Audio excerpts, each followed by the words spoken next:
Okay, so Halloween Eve night patrol.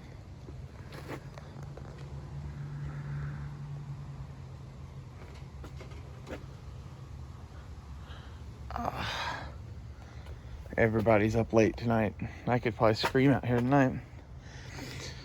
So I've been thinking about this. And basically, no matter what, that console thing there, that's going away. Right?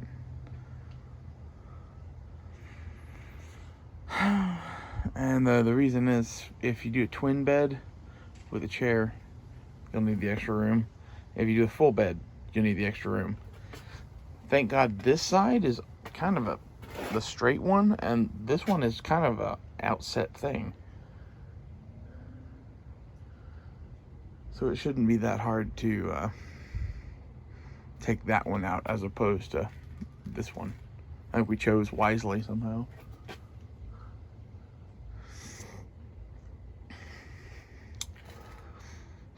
For the rear hookup, I am going to go with a 2x4 from there to there across, and then we'll use that to build in some sort of a cabinet thing on this side. I don't know how that'll work yet.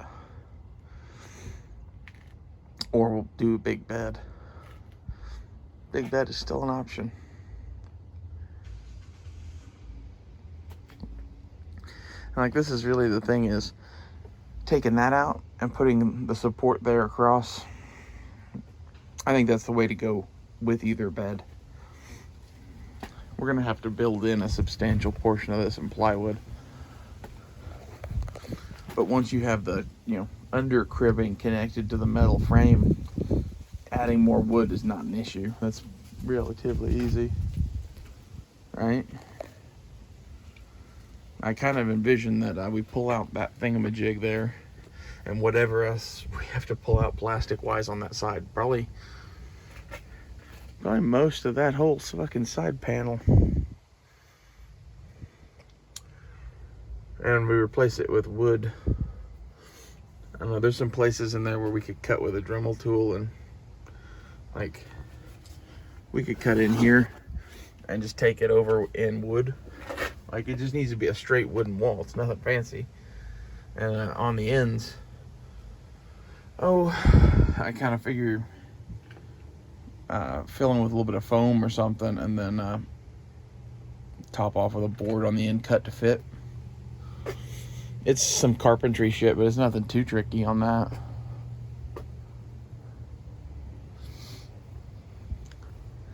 You could work in storage and shit too, but like, I need to see, I might need it to be flat. I might not have room for storage.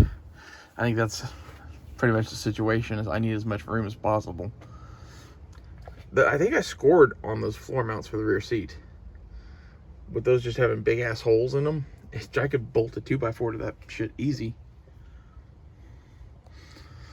And once it has that, and that board is connected to boards that are connected to shit up there, folding won't be an issue on that thing anymore.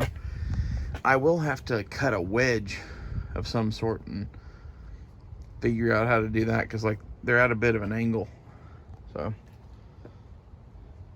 I figure if I cut wedges to go in between the metal feet and the 2x4, I do fix the angle of it, glue them to the 2x4, and then drill the holes. It's an idea, at least.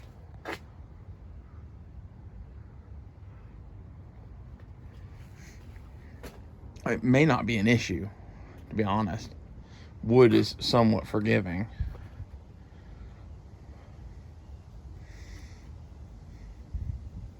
Might just do some old school hacks or something and just make it work. Some old school hacks to shit is if you can approach two things close enough to get a fucking wood screw between them, you can just crank down that fucking wood screw to make them fit. At least a little bit. You have some play with shit like that, especially if you use a big washer on it. Then it spreads out the force on the wood, and it can take a lot more shit. Also, use the right screws. It's been a while since I did a major carpentry project, and this ought to be fun. I pretty much have a vision of how I'm going to do the base structure of this shit now. Seeing this back bar answered for me how I was going to do this shit. Because then the only issue you have is that this part over here has board on it. But I'm building cabinetry in, this space. I'll just build into that. In fact, I might build the whole cabinet rig off of that hookup and then build the bed onto that.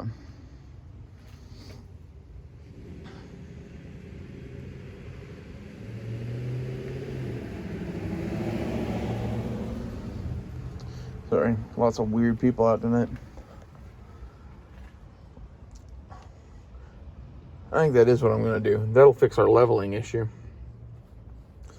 Because I can build down off of those things and then build up and then build back over and screw it all together and have a shelf thing for the boards of the bed to hook up to.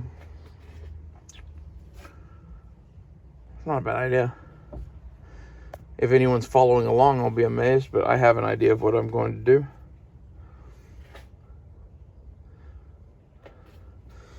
Basically, I'm going to do that board across, same as, but instead of just building the bed directly off of it, I'm going to build out this way and build the whole cabinet thing that I'm going to build in here. And then as a part of that cabinet, it's going to come up and out back, and then we're going to use that flat surface to hook onto the bed with. Maybe. That would fix that without wedges.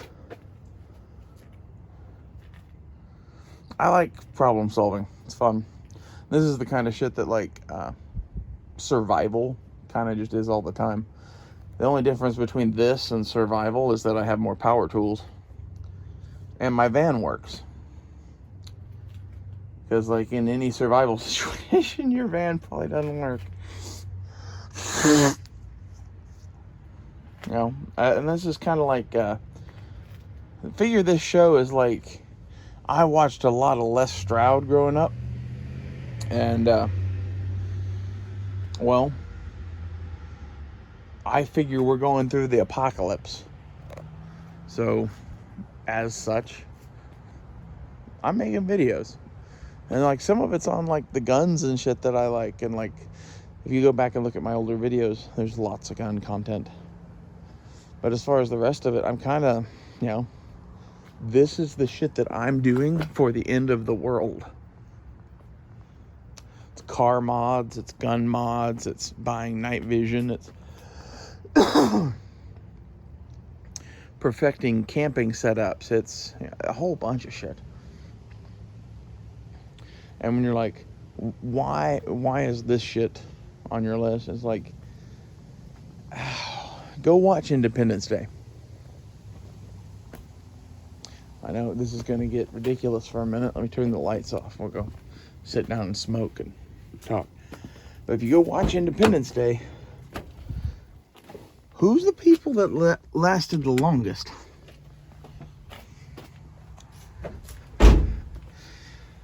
The nomads, the desert nomads. I've been watching too much Bob Mills' Cheap RV Living. And his thoughts about the apocalypse are basically that Independence Day is right. It's not what he says. What he says is that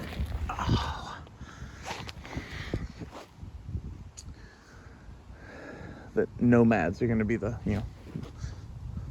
most difficult to wipe out, basically.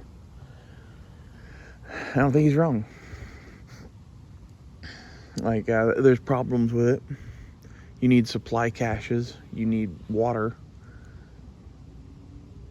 Having, some bits of land that are actually yours with wells and caches on it would fix this.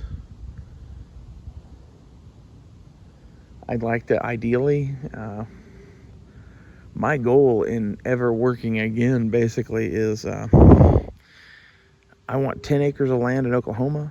I want 10 acres of land in Arizona. I want 10 acres of land in Texas. And 10 in New Mexico. like 10 up in Missouri and Arkansas maybe. Like, initially, I just want, like, whatever my acres are in Oklahoma. That's my goal. Once I have that land and start improving on it or whatever, if I have more money, I would buy someplace in Arizona probably, because the land is cheap, and like it would be fun to have someplace that was mine, that I could have things built on, that I could go back and visit every year or whatever. It's not that much gasoline to get to Arizona if you have someplace you're going, and like you could build an earth ship out there and use it as a cache basically, and that would be like really like an ultimate bug out place. Because, like, whatever's going on, if it's going on in Oklahoma, it most assuredly is not happening in the desert of Arizona. I don't know. I like Arizona, too. And that would be one of those places that, like, you'd have to make sure you had a water source.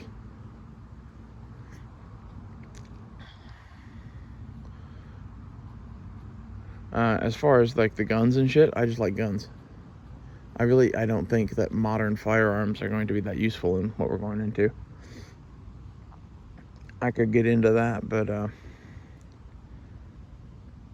basically, I don't think that they're going to be worth the hassle if the Democrats stay in charge. I don't know if they're going to or not. And if we win court cases, like, shit changes, right? But yeah, it doesn't change that much. At this point, for my desert nomad wanderings and shit, I've decided that I'm going to have a black powder pistol, a 1911, and a bow and arrow. I don't know if I'm going to add anything else to that yet or not. Survival shotgun would be cool, but I just want like some cowboy guns to wander the waste with, and everything else is going to go into weapons caches. Because I think like we live in those times now, basically.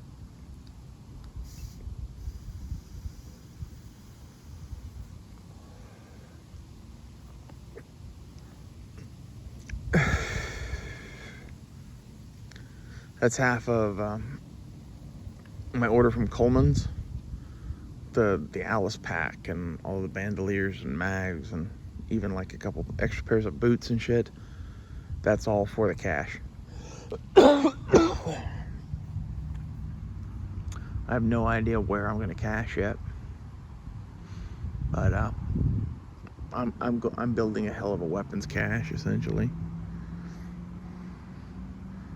I already have a bunch of Mountain House, and I'm gonna get some HDRs and MREs to go with that, and I'll probably bury the Spam and a couple other things with that too.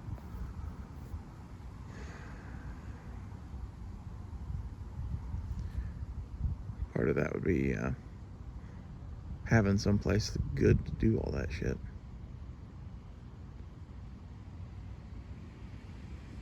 I don't know what it is with people driving all weird and fucking slow.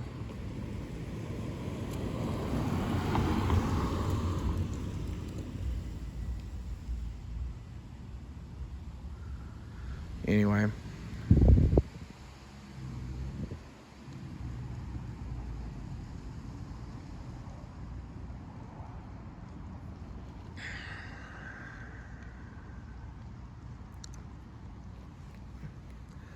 It's tempting to bring some sort of a long gun, right? Half my issue is I'm wanting to make like a 2-man infantry cache, basically. And I'm going to put both rifles with it. I have rifles and bayonets and maybe like a couple of other things.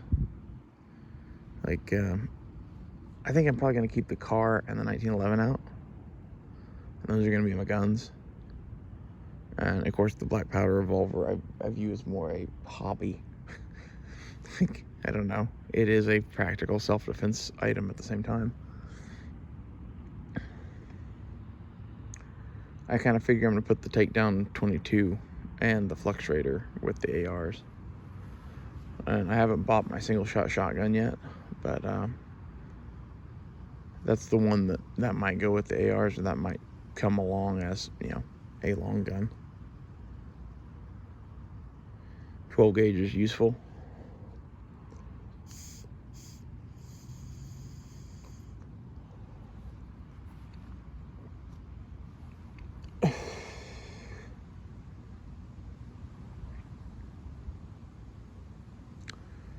I don't know what all I'm going to put in the cash, but everything that I'm not bringing in my fucking van that has to do with survival and into the world, it's going in a fucking cash, basically. And there may be some food that I might give to my family. I kind of figure that, like, the mountain house and the MREs and shit, that's what that shit's for.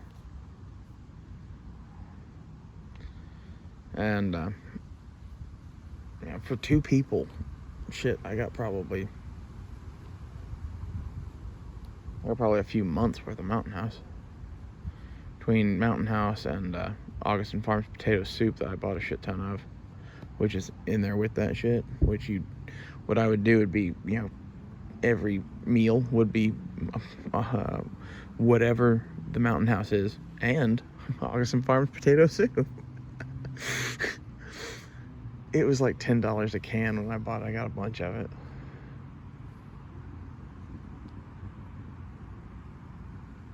You can live off potato soup for a long goddamn time, sadly.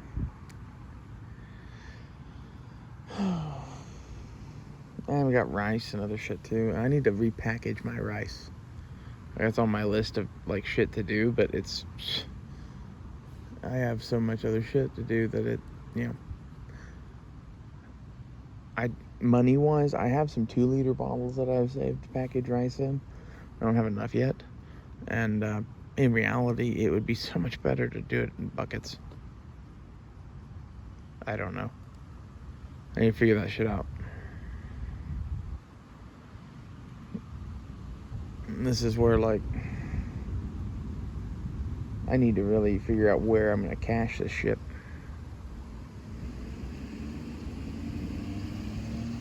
Part of it says, leave it with family and friends or whatever. Yeah, maybe.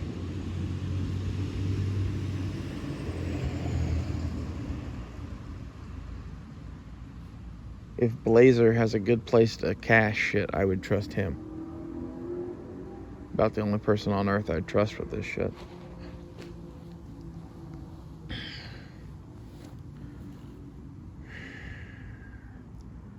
I don't really know what to do with it.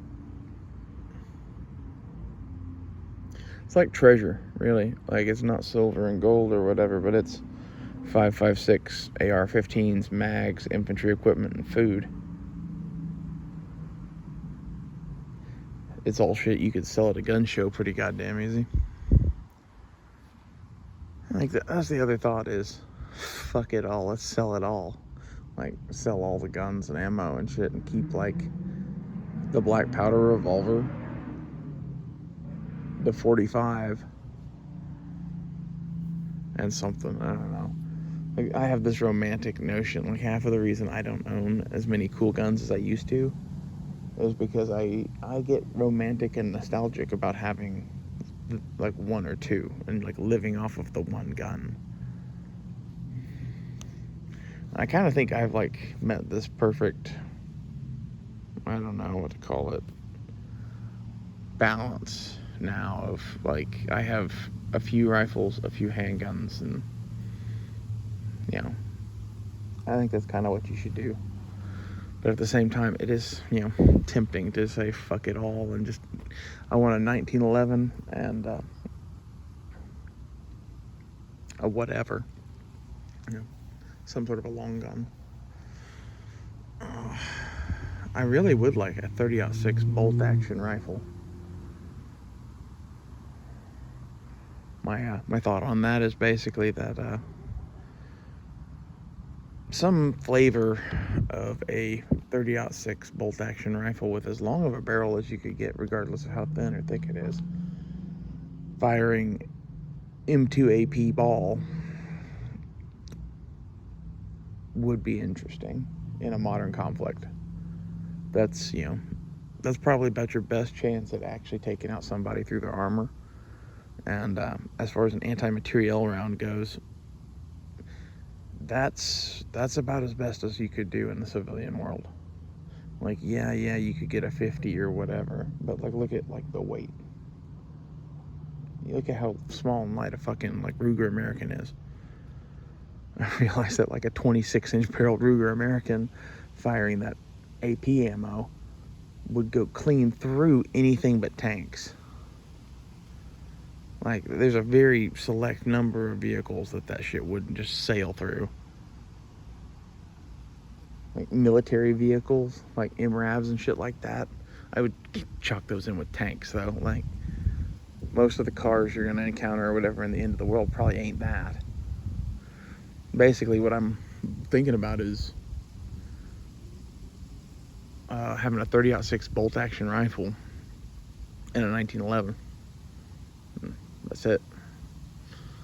You know, but I think that's legit a way to go. You know, you have a bunch of that AP ammo and a bunch of like ballistically matched FMJs, which would, I'm guessing, be M2 ball. That should make things easy for you, because M2 ball is something that you can just go buy. Like, there's a lot of advantages of this, and you'd be like, oh well, why not get it in $1,000? Optics, optics and weight. Basically, the Ruger American, they make a Magpul stock for that. Now, maybe the 30-06 is limited or whatever, but like, I guarantee you that if they make a detachable mag for that shit, Magpul makes a stock for it. They're whores. So you have that, and then you have all of these optics now that are like 1 to 10. I'd put one of those on it, and I'd get real good with it. I think that's the advantage of doing like a Ruger American over a lot of other shit, is you have the Magpul stocks. Me personally, it's not the route I would go at all. I 100% would get a 30-06 rifle. I'd 100% get a bolt action. I wouldn't get a Ruger American. I would cruise gun shows and look for something like an old Winchester Model 70 or like a Browning A-Bolt or something like that. Find a rifle that I liked and that met my, excising specifications or whatever, and was the right price, and had some sort of a way to bolt shit to it. So like, it would need to have mounts available, and I might look at some place like, was it Skinner or Ultimac? I think Ultimac makes some shit for guns. Like, I'd figure out what was available mount wise for what guns and be looking for shit. But really, like, what do you need? You'll need a flashlight mount of some sort, and you'll need your scope. That's about it. Because, like, we're not running this thing off a bipod. This is our go-to rifle. It just happens to be bolt action. And the reason that it is bolt action is for size and weight and cost and everything else, and like precision. Like, this is, we know we can't stop the threat with something like 5.56 or something like whatever. So like, we're bringing out the judge. Like, this is the second gun in the bag sort of thing. This is the modern sniper ish thing. Like, if you wanted to have a sniper rifle as a civilian, this is what I would buy. Screw shooting at 1,000 yards or whatever. Shoot at 200 or 300, 400, be pinpoint accurate, and be shooting bullets that go through shit. Be my advice. Also, at point blank range, a couple of rounds of that 30-06 AP are going to do way more damage to a car than a billion rounds of 5.56.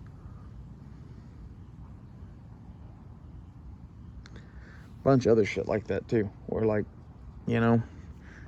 taking the one big shot makes sense to me. That's why that 30-06 bolt action rifle. I'm not gonna sell all my guns and shit, but like, I am gonna cash the ARs and shit, and I think I'm going to work up to getting money for a 30-06 bolt action with a scope and some AP rounds, and that's, you know, I'm just gonna have that. You know, for like social purposes, I got the 1911 in the car. You know, for guns to bury, I kind of figure that the 22 does dual role as a PDW and a like survival thing. The ARs are the ARs. They do everything that they do. And then the SIG 320 is, you know, a very flexible handgun. So I could throw that in there with the other frame, and you could be able to go from like, you know, 6-second mount bag gun to bulky sidearm with long mags. You might want that option, right?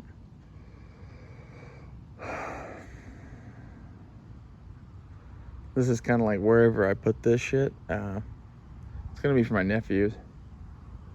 I kind of don't think that we're gonna do anything in the here and now. Seems. I think, yeah, it'll depend on how the election goes, right? I'm not gonna cash anything for probably another year or two. I want to get it all squared away first, right? Figure out something to keep all the shit in too.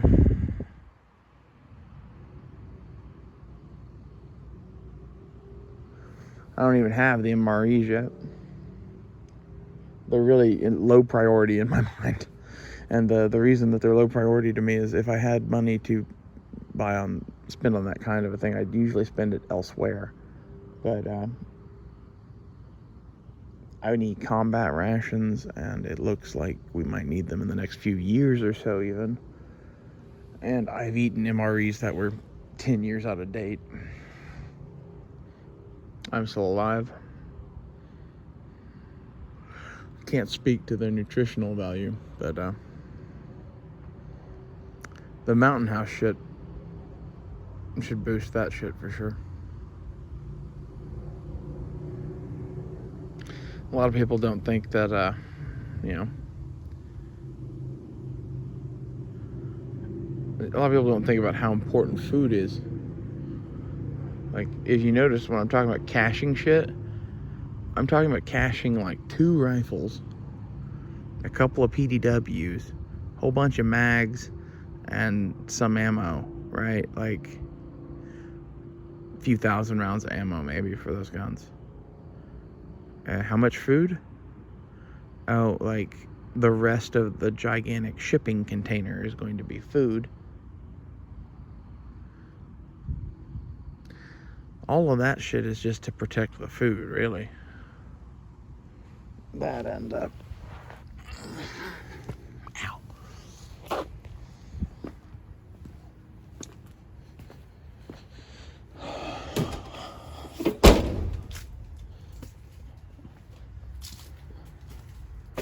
Whoa.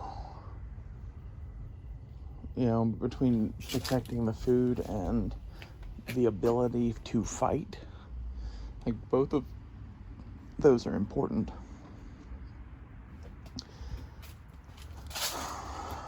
But like, the food is what's keeping you alive. So I don't know, I plan on burying a shitload of food and a couple guns. Maybe that's crazy town. Probably gonna bury some gas too, propane.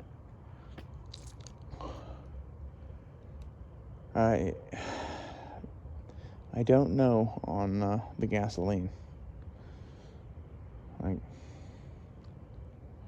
that's one of those. Everybody has an opinion. I think I've just got to get metal cans or put fuel stabilizer in it and hope for the best.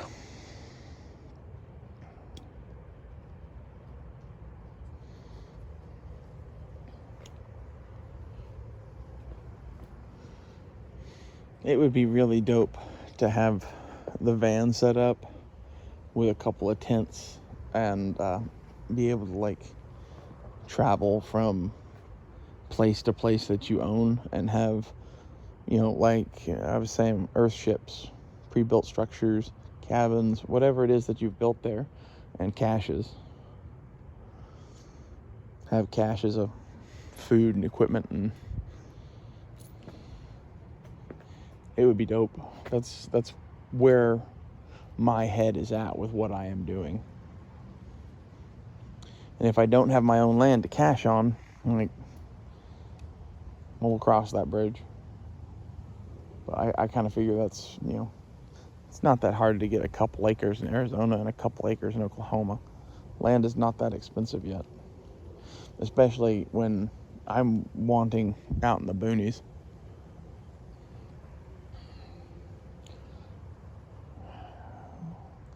It would be nice to have the Oklahoma one be less out in the boonies and have like a mailbox. The others, it doesn't matter so much because like you're going there to be off-grid.